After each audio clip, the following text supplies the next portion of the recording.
जिल्हा परिषदांच्या निवडणुकांचे निकाल हाती आलेले आहेत आणि त्यामध्ये बारामती तालुक्यातल्या 6 जिल्हा परिषद गटामध्ये विजय प्राप्त झालेल्या राष्ट्रवादी काँग्रेसच्या उमेदवारांना आपल्यासोबत पंधरे गटातले विजयी उमेदवार आहेत.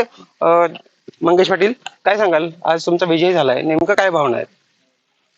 प्रथमतः आदरणीय स्वर्गीय अजितदादांना श्रद्धांजली अर्पण करतो. आणि हा दादांचा विजय, दादांच्या म्हणजे केलेल्या कामाचा विजय आहे. आणि ही निवडणूक खर तर जनतेने हातात घेतली होती. विरोधकांनी म्हणजे एकतर सगळं प्रचार कोणत्या प्रकारचा आपण केला नव्हता, पूर्ण फक्त हाऊस टू हाऊस असं केलं होतं. आणि लोकांनी हातात घेतल्यामुळे निवडणूक 80-85% मतं आम्हाला पडलेली आहेत.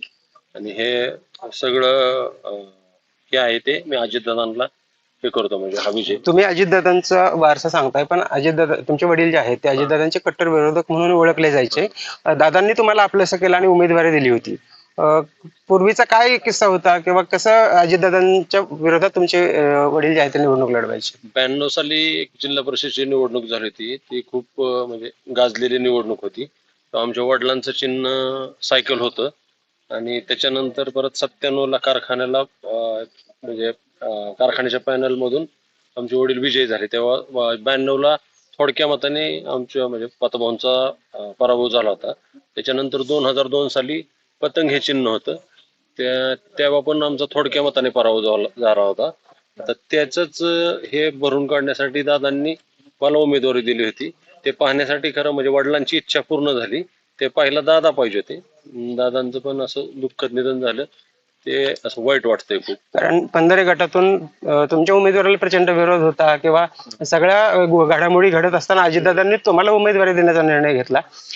नेमकं काय, तुम्ही कारखान्याला देखील उमेदवारी मागितलेली होती, कसं गणित जुळवलं किंवा अजितदादांचं स्वप्न जे आहे ते कशा पद्धतीने आता पूर्ण होईल? पंधरेगाव थोडं ऐतिहासिक आहे. स्वातंत्र्य सैनिकांचं म्हणजे पदवीधरांचं आणि म्हणजे थोडस काय म्हणतात बंडखोर गाव समजलं जातं पंधऱ्याला पहिल्यापासून.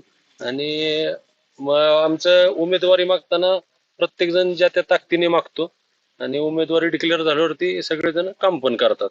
काही थोडेसे जे काय म्हणतात अल्पसंतुष्ट लोक असतात ते थोडं काय खोड्या करायचा प्रयत्न करतात. पण आता ते लोकांनी त्यांना त्यांची जागा दाखवून दिली, एवढंच मी सांगतो. आणि पंधरेमध्येच देखील अजितदादा 28 तारखेला सभा घेणार होते, त्यांचा इकडे येतानाच दुर्दैवी मृत्यू झाला.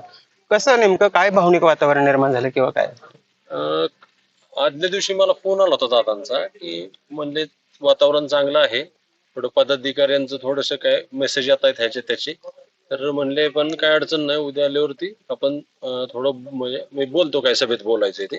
तर मी दादांना म्हणलो तर सभा घ्यायची काही गरज नाही दादा, हे म्हणजे पदाधिकारी म्हणजे जनता नाहीये किंवा असं बाकी जे बाबा तक्रारी करणारी ते लोक फक्त तक्रारच करत असतात. काम करणारे लोक कधी तक्रार करत नाही आणि पुढे पण येत नाही. म्हणलं असं मी माझं बोलणं झालं होतं. आणि दादांचं म्हणजे प्रोग्राम ठरल्याप्रमाणे दादा आले होते. आणि येताना आम्ही 8:30ला बाजार पटांगणाचा भोवती तिथं आमचं स्वच्छतेचं काम चाललं होतं. आणि तेवढ्यात फोन आला की असं असं घडलंय. 8:45 किंवा 9:10 कमी असताना आम्ही ते सगळं सोडलं आणि गाडी घेऊन सगळेजण आम्ही गेलो तिथं. तर ते सगळंच म्हणजे शॉकिंग होतं. आणि 4-5 दिवस तर काय कोणाला म्हणजे बोलायची आणि काय कोणतीच इच्छा नव्हती. नंतर परत थोडस सगळे ज्येष्ठांचं चर्चा करून मग प्रचाराला पण त्याच्यात कोणता अनाउन्सिंग नाही, कोणता धांगडधिंगा नाही, शांततेत प्रचार केला, घरोघरी जाऊन प्रचार केला, हाऊस टू हाऊस प्रचार केला. आपल्यासोबत किरण तावरे आहेत, पंचायत समिती सांगवी गणातून ते विजयी झालेले आहेत. काय सांगाल की कसा विजय झाला? कारण तुमच्यासाठी देखील अजितदादा तिकडे सभा घेणार होते. खरं पाहिलं तर आदरणीय स्वर्गीय आदरणीय दादा यांच्या मार्गदर्शनाखाली हे सर्व पॅनल तयार झालं होतं. जिल्हा परिषद आणि तालुका पंचायतचे उमेदवार दिले होते. आणि असं असताना ही निवडणूक दादांच्या मार्गदर्शनाखाली पार पडणार होती. परंतु अकाली दुर्दैवी अपघातानं दादा आपल्यामध्ये निघून गेले आणि निवडणूक ही सर्वसामान्य जनतेने हातामध्ये घेतली. आज पाहताय आपण की प्रत्येक उमेदवार हा कित्येक मताच्या फरकाने निवडून आलेला आहे.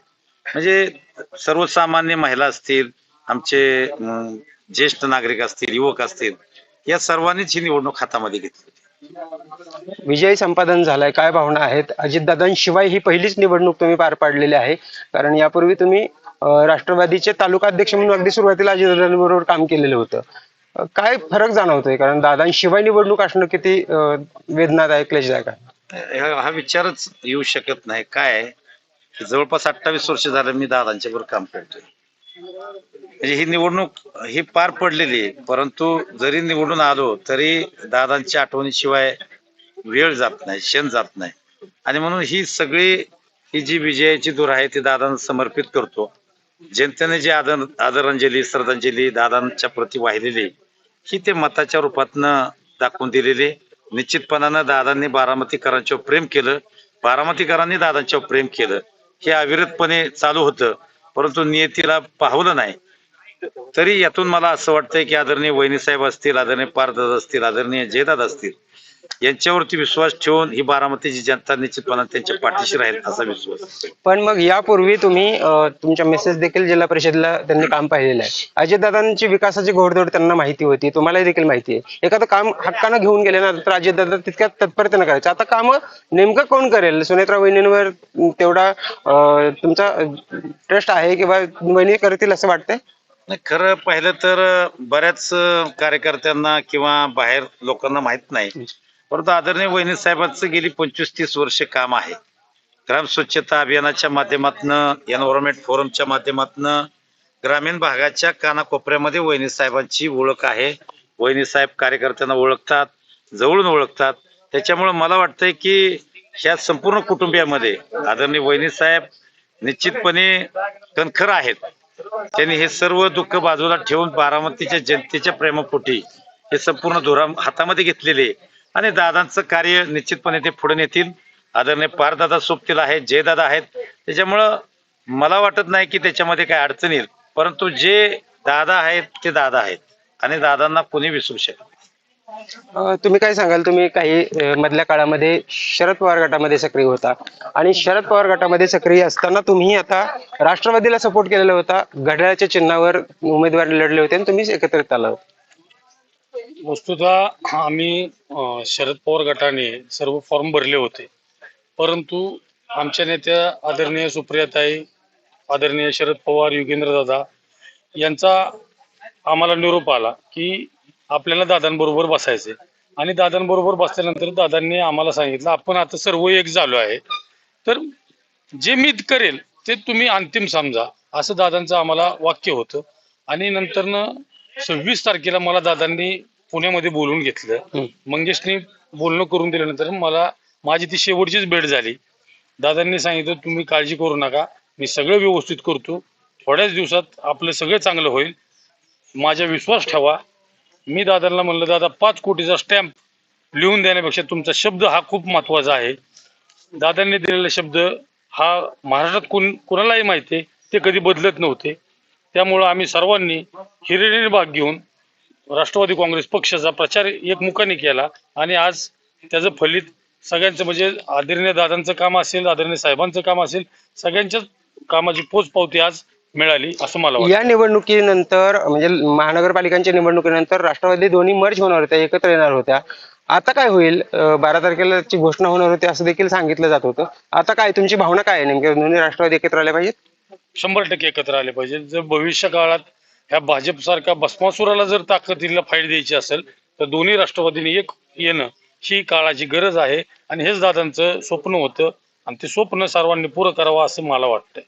खूप खूप धन्यवाद. होते बंदरे गटातले विजयी उमेदवार, त्यासोबत राष्ट्रवादी काँग्रेस शरद पवार गटाचे देखील काही कार्यकर्ते आपल्या सोबत होते. त्यांनी सांगितलेलं आहे की शरद पवारांचा पक्ष आणि राष्ट्रवादी अजितदादांचा गट एकत्र येऊन अजितदादांचं स्वप्न जे आहे ते पूर्ण करण्यासाठी प्रयत्न करावेत. कॅमेरामॅन तेजस स्वामी, वसंत मोरे, मुंबई तक, बारामती.